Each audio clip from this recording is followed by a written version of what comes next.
Welcome to another episode of Things You Didn't Know About the Holocaust. I'm here with Lauren Port. Now, she's the author of 13 in Auschwitz, My Grandmother's Fight to Survive.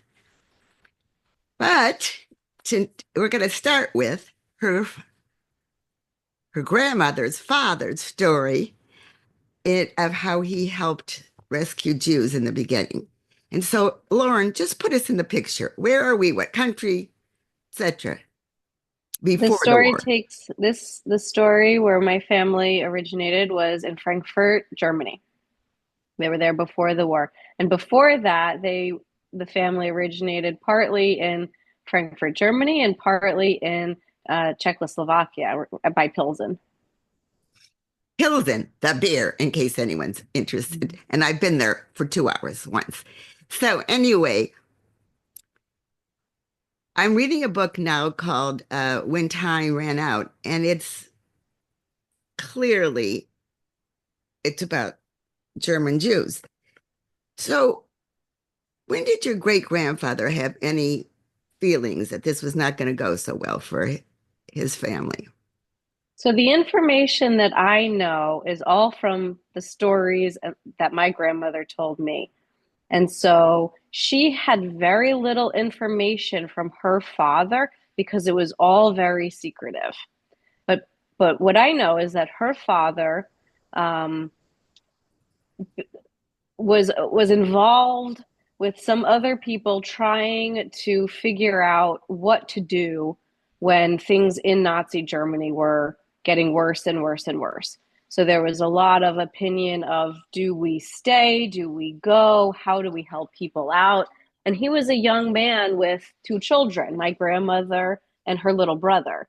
And so they attempted at one point to escape, but he was involved in trying to help other people to escape before the war.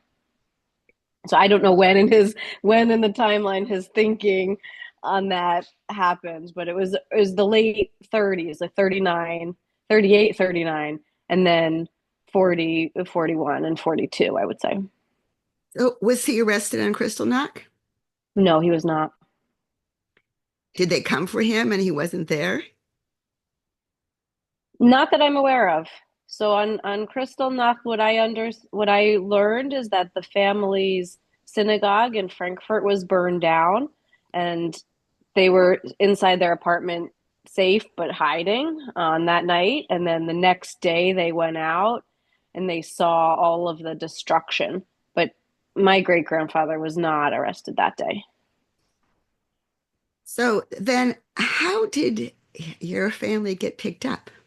Hmm, it's a good question. So they had my great grandfather actually had Czech citizenship. And this is because he was born in Czechoslovakia, even though when he was a baby, he was taken with his parents or he moved with his parents to Frankfurt. His citizenship always remained that of his place of birth. Um, and or based on not based on his place of birth, but based on where his parents were citizens. And so my grandmother and her little brother were also Czech citizens based on their father, even though they were born in Germany, in Frankfurt. And so um, he came to Frankfurt as a baby, and then yeah, I'm sorry. And sorry, I lost my train of thought. Could you repeat it again, the Okay, so question? no, you're doing well. Okay. So when were they picked up? In other words, so Oh, based on their Czech yes. citizenship.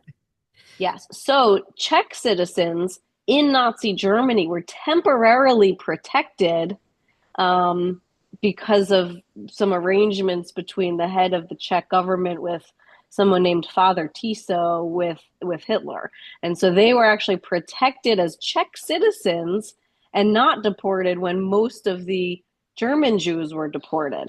And so they hid out for quite some time, even after other citizens all around them were deported. They were moved from their home to a smaller ghetto. But then my great grandfather had owned a leather business, and he was deemed critical to that business when it was expropriated. So it was taken over by a Nazi and given to that Nazi as a reward, but he was sort of given permission to stay in the city in order to help continue run the business, which was now no longer his business. And so the family had extra time. But then by April of 1943, that decision to keep him on was then applied only to him and not to the whole family. And so he was not going to stay behind and have his whole family deported. So the family was deported by April of 43 And where were they deported to? to Auschwitz, Birkenau. And I take it your great grandfather didn't make the selection. Correct. So what happened after that point was the family was separated at the train station in Frankfurt. So my great grandfather was sent with the men, while my grandmother, her little brother, and her mother were sent with the women and children. And so that was actually the last time my grandmother saw her father. We have Nazi records showing that her father was admitted into Auschwitz but died in November of that year. So he wasn't gassed upon arrival. Their transport was not gassed upon arrival because it was a small group. It was a small group of people, and so the Nazis admitted them all rather than gassing them on arrival. And then what happened to your grandmother and her mother and little brother? They were admitted into the women's camp. And then at that point, they were, inmates at Auschwitz. Her little brother was transferred to the men's camp later on, a few months later, but the three of them survived. And so when you say little brother, how little was he? How young was he? He was 3 years younger, so she was 13 and he was 10 in 1943 when they were sent there. And And upon liberation, he was almost 13 years old. and uh, at what point did they end up in? So were they on the death march? No.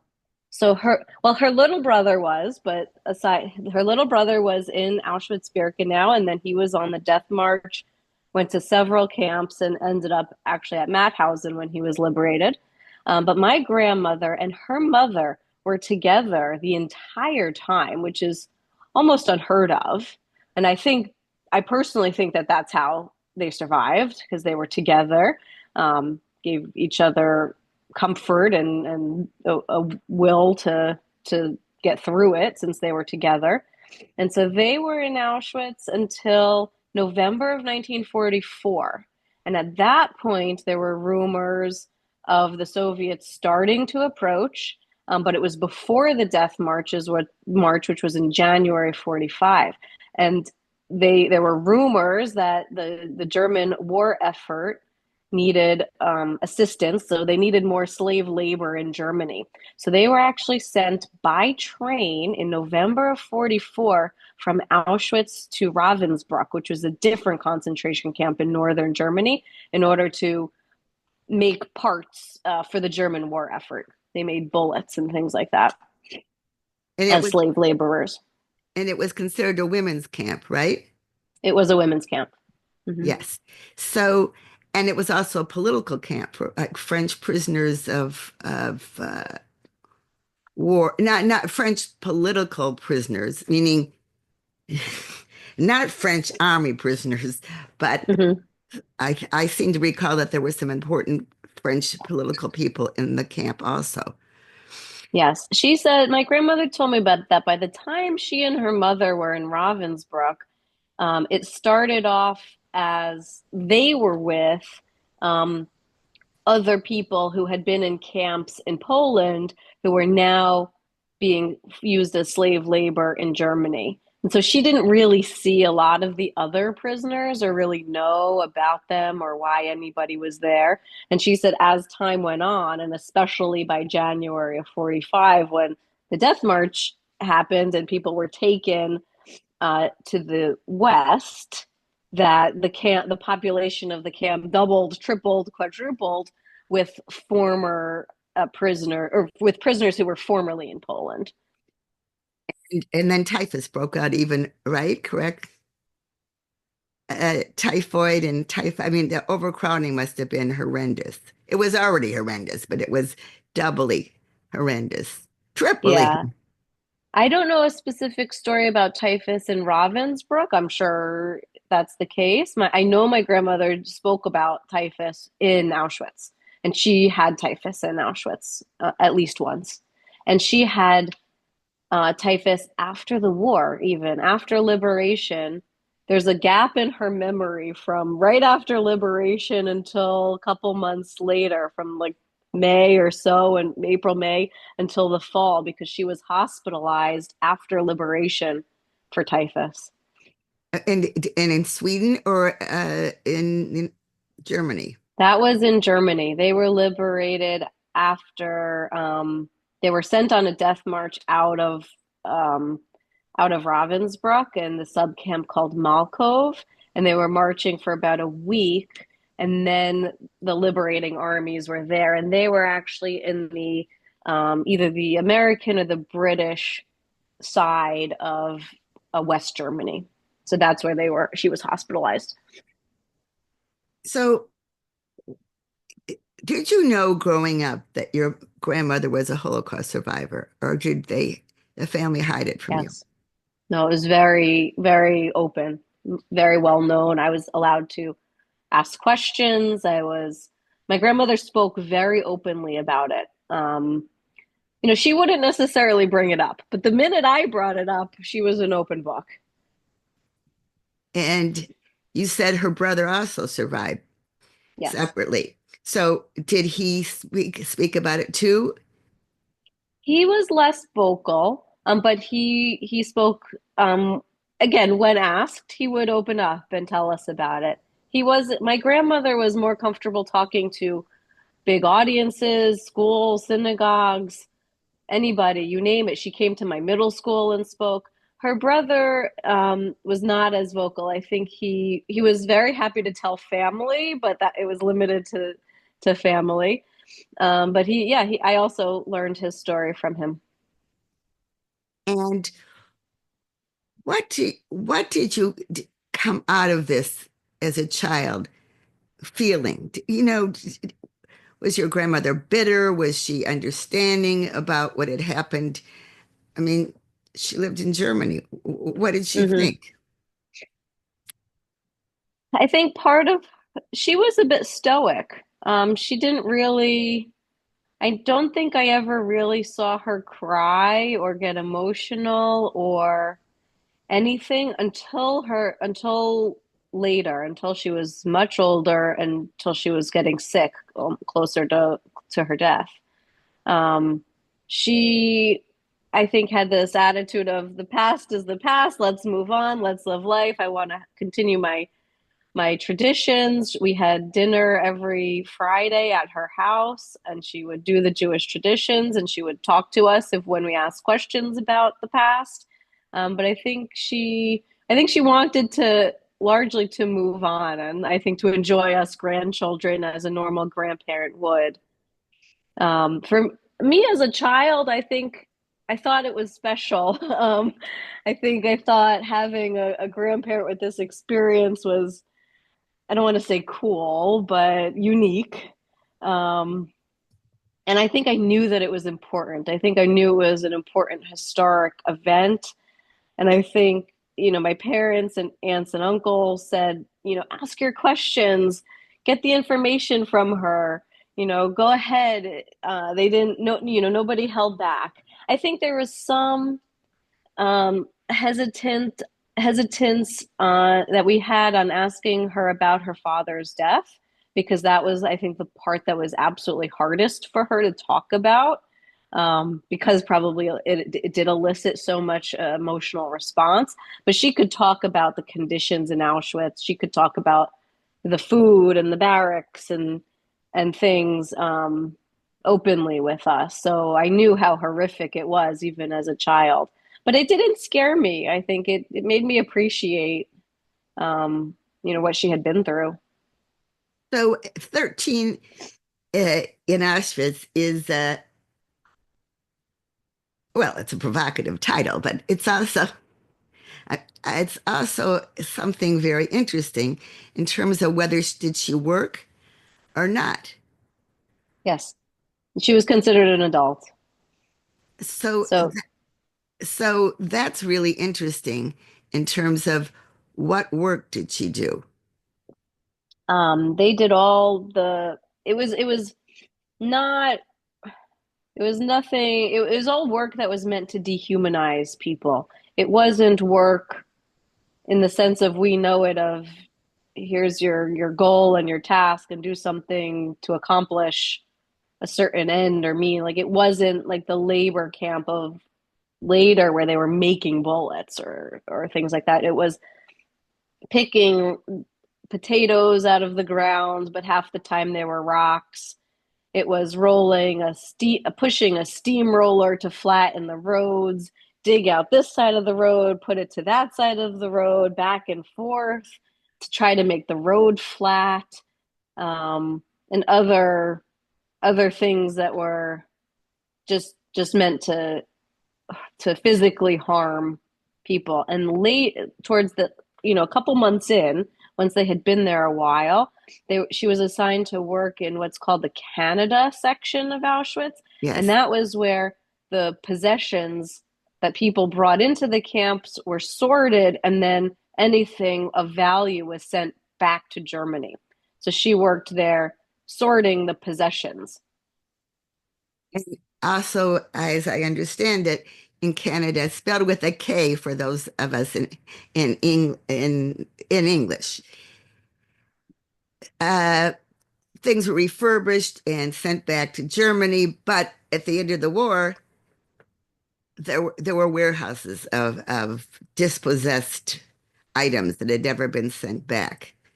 So uh, that gave her at least something to do. Now, what did her mother do? The same as her. They were sometimes on the same work assignment and sometimes on different ones, but also working in the Canada section, sorting possessions. Now, what about your uncle? So when he was in the women's camp, he was considered a child there and he did not have a work assignment. So he spent time hiding, just doing nothing all day in that camp. And then they moved him to a children's barrack in the men's camp. And then he said the same thing. The children weren't given work assignments the way the men were.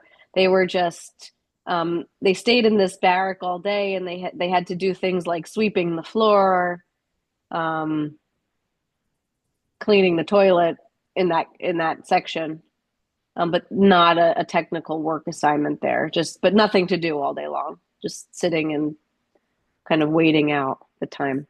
So, do you think, so those of us who think there weren't children at the end in Auschwitz, do you think that the Czech citizenship helped save your family even in Auschwitz? In other words, I have not yet heard Hmm. of a story where a woman and her preteen and teenage daughter were saved, even temporarily. Mm-hmm. So I'm wondering, so it's okay, so it's 43 and the Nazis are losing the war, whether they know it or not.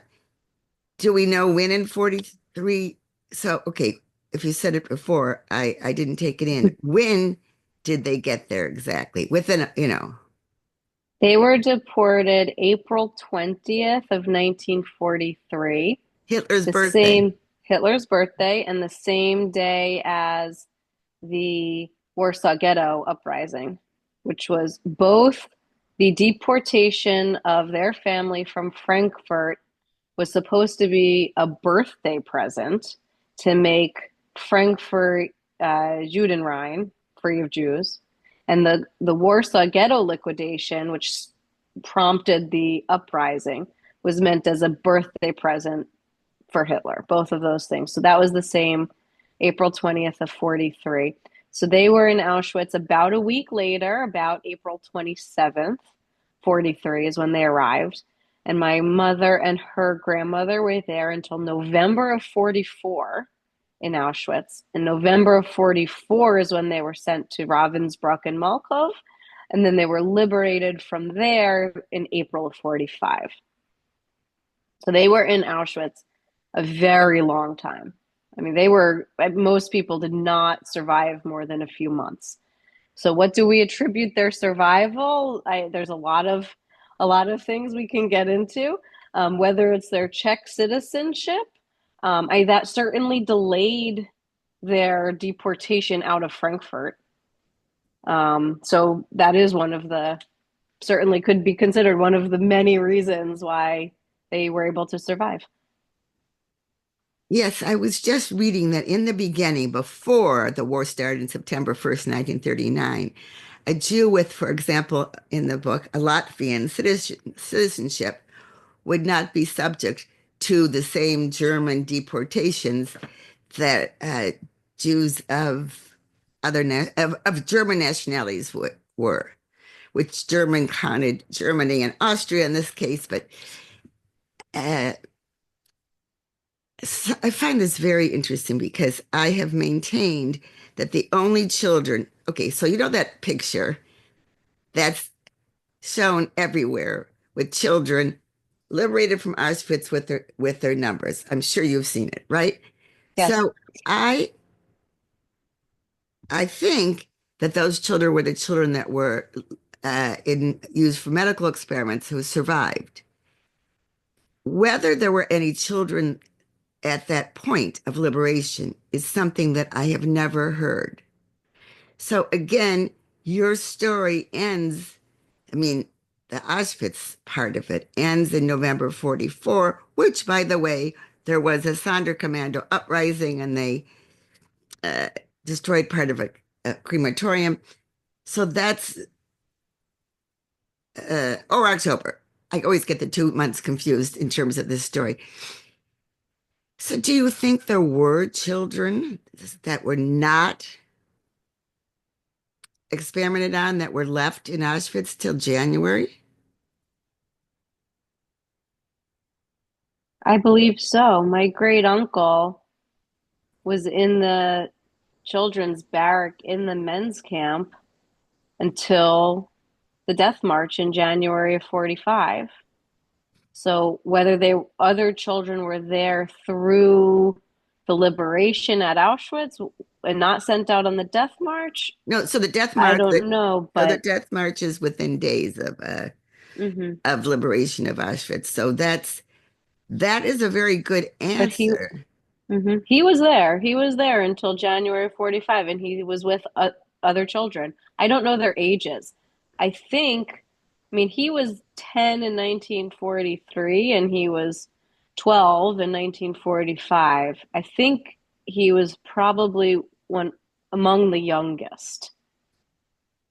I don't think that there were children much younger than him who were in, there in the camp. Now, did he go in to, Auschwitz. did your great grandmother, mother, and your great grandmother, grandmother, and great uncle get tattoos? Or by Yes. 43? So again, there's this time when tattoos were no longer given, et cetera, et cetera. And I always like to make it clear that we're talking about a very specific time of arrival. Now, the interesting thing of your story is that I've never heard the men being separated from the women at the point of deportation in Germany. Do you think that that was common? Did they get to ride in trains? I mean, I don't understand. That's a great question. It was not common, but I don't normally the separation only happened once they were there in Auschwitz. So I don't know why in this case her father was separated when they were still in Frankfurt. But it was very unusual. My grandmother didn't know why either. Um, what I have read about the separation of families was often that it was so anxiety producing that that's why they didn't separate people before the train rides, right? It was people were Exactly. still duped into believing they were going to stay with their family and be resettled in the East, and they were only exposed to the reality once they arrived in the concentration camps and separated at that point. So we don't know why her father was separated from them at the train station in Frankfurt. And yeah, so she didn't have a more on that. Except that I'm a writer. If I were to if I were to write this scenario, I would say that they still wanted to show his protected status in terms of the fact that he could have remained. I mean, I just don't can't even figure it out, but I think that that would be one realistic explanation. Mm-hmm. Although we'll never know, but I'm just saying. Yeah, Uh, yeah, we'll never know. She didn't know.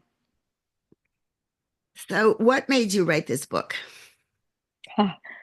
After my grandmother passed, we were cleaning out her house, and there were piles and piles and piles of stories, letters, writings, and we had her. We She had given her testimony to a couple different places, and we had videotapes and we had cassette tapes. And I said, we have to do something with this material. What are we going to do? Throw this out with the the car insurance policies from the 1990s? No, this is important. But more than that, it was when I was on birthright trip to Israel in I think 2006 or so. We went to Yad Vashem.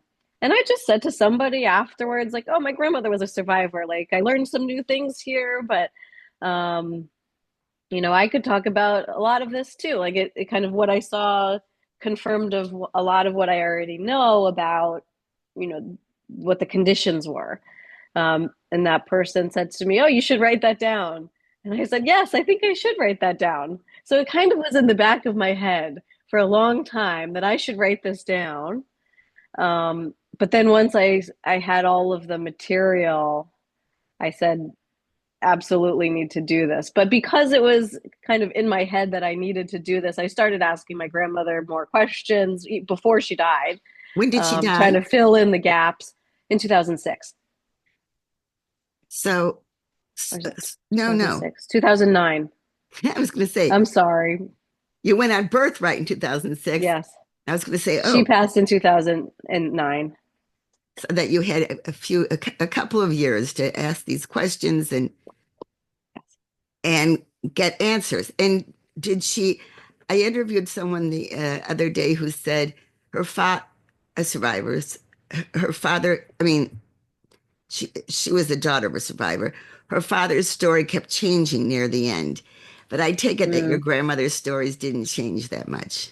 They did not change. No. Her memory um, was not great towards the end of her life. She had dementia, but it was really tragic in that her short-term memory is what went first, but she still had her long-term memory. So she was starting to forget who I was, but remembered the details about Auschwitz, which is an awful, awful thing to happen to a person. Um, So someone else that I interviewed on a different podcast talked about uh, understanding lasting Holocaust trauma, in which when patients who have survived get dementia frequently. So she gave me the example of doing an internship at, I don't know whether it was a Jewish retirement home or not, but they wouldn't get in the shower or they yeah, wouldn't have soup at dinner because soup was the only thing. And I mean, it broke my heart.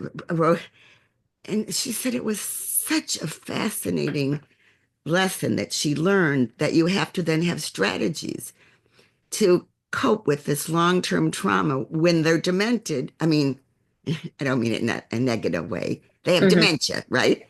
Hmm. But the memories are so strong that you Hmm. have to figure out where this aversion to a shower comes from, where this aversion to soup comes from. Later in life, where's they taken showers and had soup, you know, every day of their life so far until they get dementia. Hmm.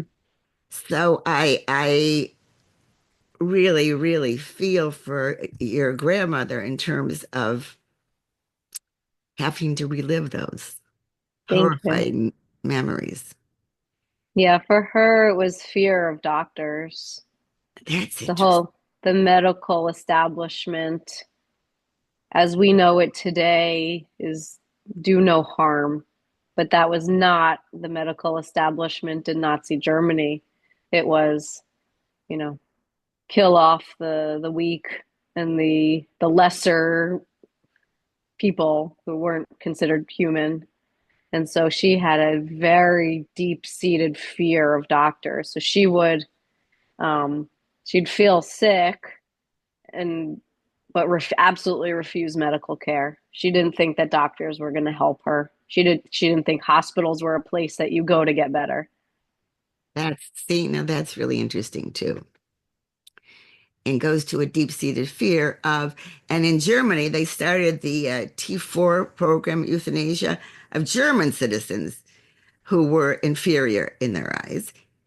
So even if she'd been kind of aware early on, it would have been a lasting impression. Yes. So, with these a couple of minutes that we have left, what would you like to leave my audience with? Mm. These stories are, while tragic, they can teach us such important lessons for today. Um, Really, the importance of kind of being aware of what can happen to a seemingly sane, advanced society when it goes down this path of saying some people are not human and they're to blame for all of society's problems. There, it's you could see what happens when we ignore that message and repeat that. So my grandmother, I think, wanted her story to be told as the triumph of the human spirit. She did not want it to be a tragic story. She wanted it to be a story of how we can overcome, right? Look at what we've been through, and we can't necessarily forgive. We are not allowed to forget, but we must move forward and we must have, we must be aware of the world today, and we must teach our children, and we must be proud, live as proud Jews if that's who we are, and remember these stories. And these stories don't necessarily have to define us, but we have to keep them, and we have to have that commitment to never again. So, with those words, I thank you very much, Lauren, for being on the show. I thank my listeners. And though I have to say, may the memory of those who did not survive and those who tried to help them be a blessing forever. Thank you so much, and thank you for having me, Phyllis.